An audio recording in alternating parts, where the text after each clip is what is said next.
قرآن پاک میں ذکر ہے پہاڑوں کی موومنٹ کا. جی ہاں. تو وہ آج سائنسدان ہمیں بتاتے ہیں میرے خیال سے کوئی 84 میں یہ تھیوری آئی تھی 1984 میں یا پتہ نہیں 94 میں کہ جو زمین ہے وہ موو کرتی ہے تھوڑی سی, اور اس کا ذکر جو ہے ہمارے پہاڑ جو موو کرتے ہیں, لوگ کہتے ہیں ساکت ہیں لیکن جو پہاڑ بھی موو کرتے ہیں اس کا ذکر قرآن پاک میں موجود ہے.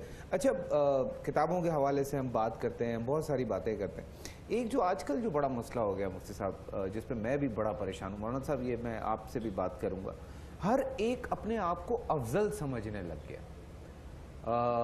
وہ سمجھتا ہے کہ وہ زیادہ افضل ہے, وہ عقل کل ہے, اس کو لگتا ہے کہ وہ زیادہ جانتا ہے, یا اگر وہ 5 وقت کا نمازی ہے تو وہ اس کو اس بات کا فخر ہے کہ میں جو ہوں, میں اس کو تکبر ہے اس بات کا. بے شک دوسرا بھی 5 وقت کا نمازی ہے, یا اگر وہ کسی کو افطار کرواتا ہے, یا وہ کسی کو حج پہ بھیجتا ہے, یا وہ نیک کام کرتا ہے, کیونکہ اچھی بات ہے, یا بہت سارے آج کل فیس بک کے جہادی بھی جو ہیں ہمارے وہ بھی جوان ہو گئے. سو ان لوگوں سے بھی کچھ آپ کہنا چاہیں, بیکاز یہ مفتی صاحب, مولانا صاحب, میں آپ دونوں سے یہ کہہ رہا ہوں بیکاز یہ چیز بہت بڑھتی جا رہی ہے.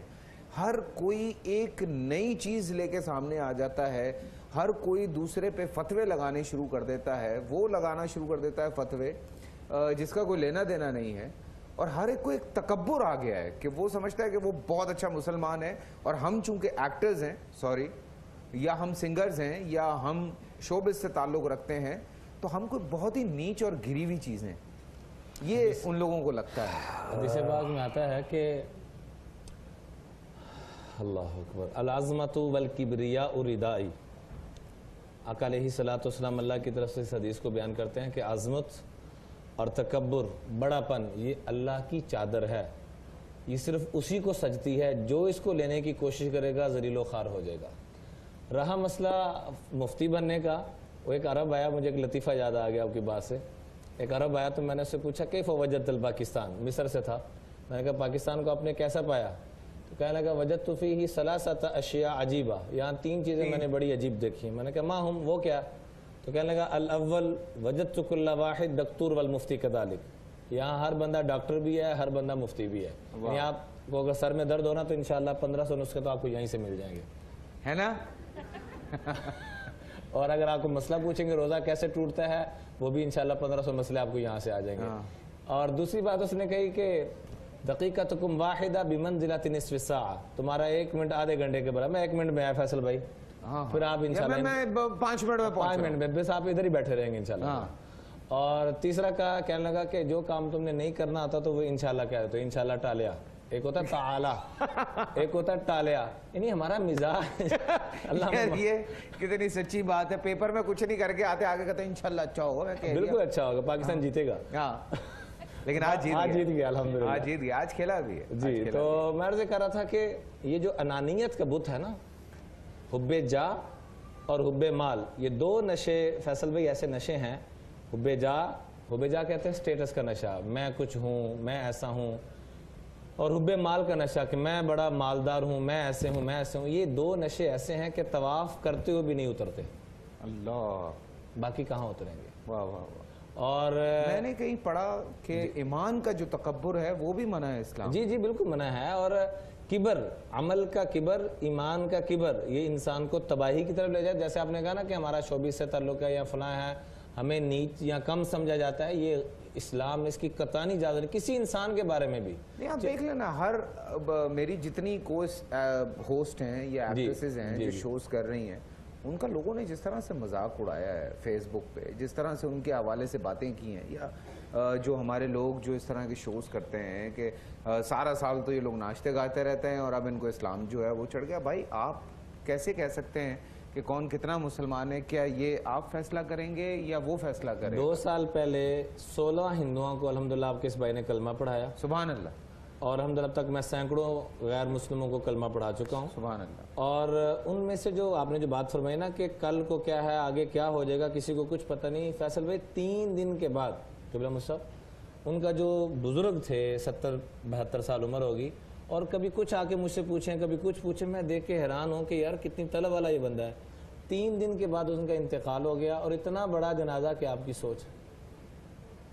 70 سال کفر میں گزارے اور مرنے سے 2 دن پہلے مسلمان ہوئے اور اپنا اتنا بڑا جنازہ کروا کے چلے گئے.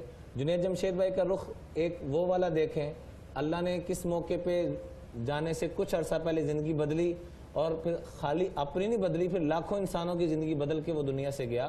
گزارش یہ ہے کہ کسی کے بارے میں کوئی فیصلہ نہیں, پتہ نہیں, کہتے ہیں حکم یہ ہے کہ ہر مسلمان کو اپنے سے فی الحال اچھا سمجھو. حکم جو ہے وہ یہ ہے, سارے مسلمان فی الحال مجھ سے اچھے ہیں اور سارے کافر مستقبل کے اعتبار سے میرے سے اچھے ہیں. وہ کیسے ممکن ہے؟ کافر کو مستقبل میں کلمہ نصیب ہو جائے اور جو مسلمان ہے فی الحال مجھ سے اچھے ہیں, میں کائنات میں سب سے برا, سب سے گندا, سب سے نکما انسان ہوں.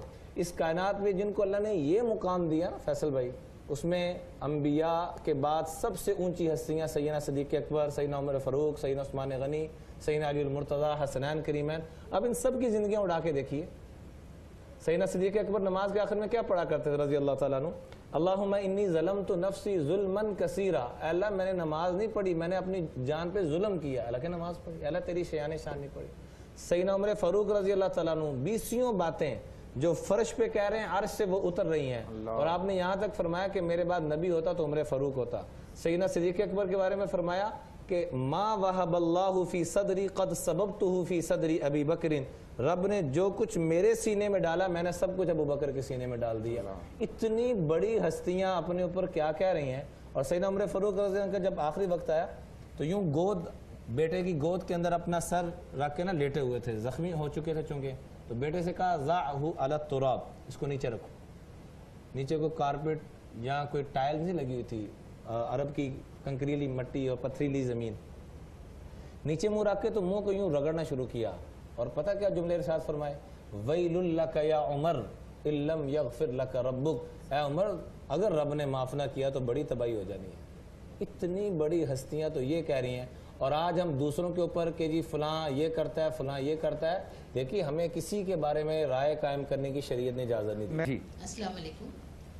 مجھے یہ پوچھنا تھا کہ مجھے پرسنلی بھی یہ پرابلم ہوتی ہے جیسے کہ غرور سے کیسے بچا جائے, کیونکہ بہت سی دفعہ ایسے ہوتا ہے جیسے میں کالج میں پرنسپل ہوں. اب جتنے بھی سارٹ آف ٹیچرز ہیں یا کام کرنے والے ہیں وہ اللہ کے احسان و کرم میں بہت عزت دیتے ہیں, بہت مان رکھتے ہیں. بہت آپ کہہ رہی ہیں تھوڑا روب کیسے رکھوں میں؟ نہیں, روب نہیں رکھنا چاہتی. مجھے یہ ایسا لگتا ہے کہ مطلب خود میں ایسا ڈر لگتا ہے کہ غرور نہ آ جائے کہ مجھے اپنے آپ میں بہت اچھا اپنے آپ کو سمجھنے لگوں کہ میں بہت اچھی ہوں, تبھی یہ لوگ مجھے اتنا سمجھتے ہیں یا میرے سے آ کے سوال کرتے ہیں یا مجھ سے رائے لیتے ہیں.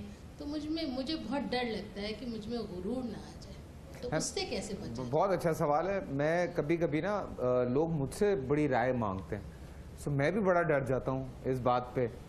میں خود بھی, واقعی یہ بڑی اچھی بات ہے, بیکاز آپ کو ڈر لگنے لگتا ہے, لوگ آپ سے رائے مانگنے لگتے ہیں, آپ سے یہ پوچھتے ہیں کہ ہم زندگی کیسے گزارے ہیں, اور وہ بڑا ہمارے لیے بھی ایک بڑا عجیب سا یہ ہو جاتا ہے. جس طرح ہماری بہن چونکہ ایک پوزیشن پہ, سو ایسے لوگوں کو کس طرح سے ہم لوگ جو ہیں وہ کس طرح سے اس چیز کو کنٹرول کریں, کس طرح سے لے کے چلیں؟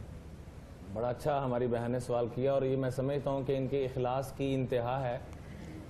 فیصل بھائی, اللہ کا یہ قانون ہے کہ اللہ جل جلالہ جس بندے کو جس گناہ سے بچانا چاہتے ہیں اس بندے اور بندی کو اس چیز کا احساس عطا فرماتے ہیں. سبحان اللہ. سب سے پہلے تو میں ان کو مبارکباد پیش کرتا ہوں.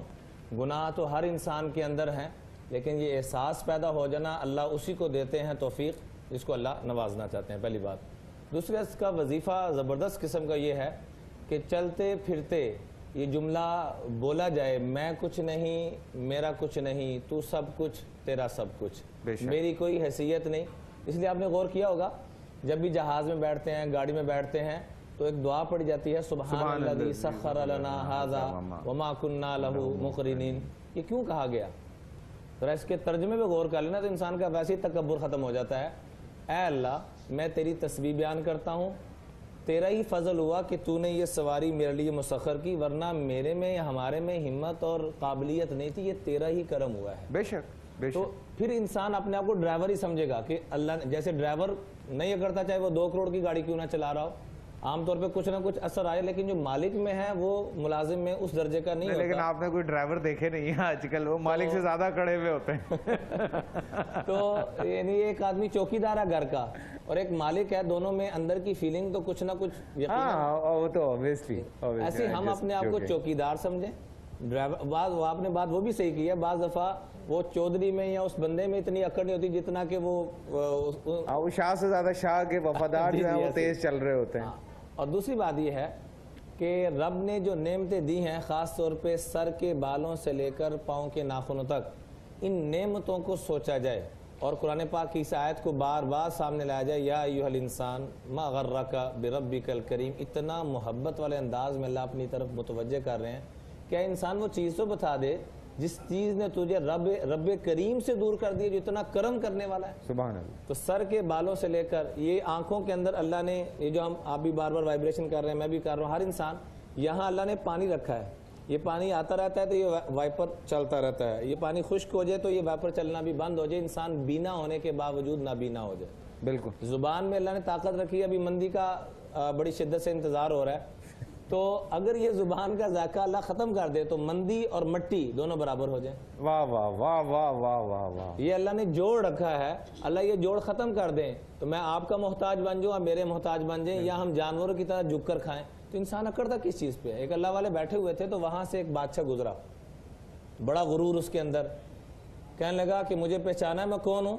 تو بیٹھے بیٹھے مسکرایا اور فرمایا کچھ عرصہ پہلے تو گندگی کا نطفہ تھا، اب گندگی کا ڈھیر ہے، ان قریب تو مٹی کا ڈھیر ہو جائے گا. تو وقت کا بادشاہ یوں گہرا سانس لیا اور کہنے لگا اللہ کی قسم مجھے پہچانا ہے تو آپ ہی نے پہچانا ہے، باقی کسی نے نہیں پہچانا. یہ انسان کی اوقات ہے. اور آخر میں عرض کروں گا، جو بندہ سلام کرنے میں پہل کرتا ہے، چاہے ٹیلی فون پہ، ہیلو کی بیماری کو چھوڑ دیں. وہ ہائے کی بیماری جو ہو گئی ہے، ابھی میں اور آپ لائف پہ چلتے ہیں، آپ دیکھیں صرف ہائے آ رہا ہوگا، ہائے، ہیلو، ہائے. ارے میں بول کے تھک گیا ہوں، سلام کر لو یار. اس لیے ہائے ہائے شروع ہو چکا ہے. حدیث پاک کہتا ہے البادی بالسلام بریء من الکبر. جو سلام میں ابتدا کرے گا اللہ اس کو غرور اور تکبر سے نجات دے گا. ایک میرا یہ سب سے بڑا مسئلہ ہے. میں اچھی بات ہے یہ آپ سلام کی بات لے آئیں. ایک جو ہمارا سلام زندگی لے کے آئے ہوئے. ہاں نہیں، وہ تو سلام زندگی ہے نا، وہ تو وہ والا سلام ہے. ایک تو ہمارے یہاں جو سب سے بڑا مسئلہ ہے، ہم سلام سے غلط بات شروع کرتے ہیں. بہت سارے لوگ السلام علیکم بولتے ہیں، بہت سارے لوگ السلام علیکم بولتے ہیں، بہت سارے لوگ السلام علیکم بولتے ہیں. کوئی مطلب اکثر میں کبھی یوں کھڑا ہوتا ہوں کہ یار حلیے سے نہیں لگے گا کہ آپ یہ مجھ سے کہیں گے کہ السلام علیکم، لیکن بولیں گے السلام علیکم. ہائے تو غلط نہیں بولتے، ہیلو تو غلط نہیں بولتے، یا اور تو غلط نہیں بولتے، لیکن السلام علیکم کیوں نہیں نکلتا لوگوں سے؟ اس کی وجہ یہ میری جان کے دین کی تعلیم کی طرف توجہ دینا چھوڑ دی ہے. آپ سورہ رحمان کی پہلی 3 آیات اٹھا کے دیکھیے کہ اللہ نے قرآن اور دین کی تعلیم کو، بنیادی چیزوں کو سیکھنے کے لیے کتنی تاکید کی ہے. الرحمن علم القرآن خلق الانسان، کہ رحمان کی ذات وہ ہے جس نے قرآن کی تعلیم انسان کو سکھلائی. تعلیم کو ذرا نقطہ غور کیجئے گا، تعلیم کو پہلے لے کر آئے، تخلیق انسان کو بعد میں لے کے آئے. حالانکہ تخلیق ہوگی تو تعلیم ہوگی، لیکن اللہ نے اس کی اہمیت کو اتنا اجاگر کیا کہ اگر تعلیم ہے تو انسان ہے، اگر تعلیم قرآن نہیں ہے تو انسان بھی نہیں. صحیح سلام بتا دیں ذرا لوگوں کو. جی مفتی صاحب آپ بھی. السلام علیکم ورحمۃ اللہ وبرکاتہ. اصل تو حکم یہ ہے کہ تینوں لفظ بولے جائیں، 30 نیکیاں ملتی ہیں. السلام علیکم. چلیں 10 ہی کما لیں لوگ. السلام علیکم. السلام علیکم. السلام علیکم کا مطلب بندہ تمہارے پہ موت ہو. اللہ اکبر. اب بولے کوئی ذرا، میں چپیڑ کٹ مارنی ہوں.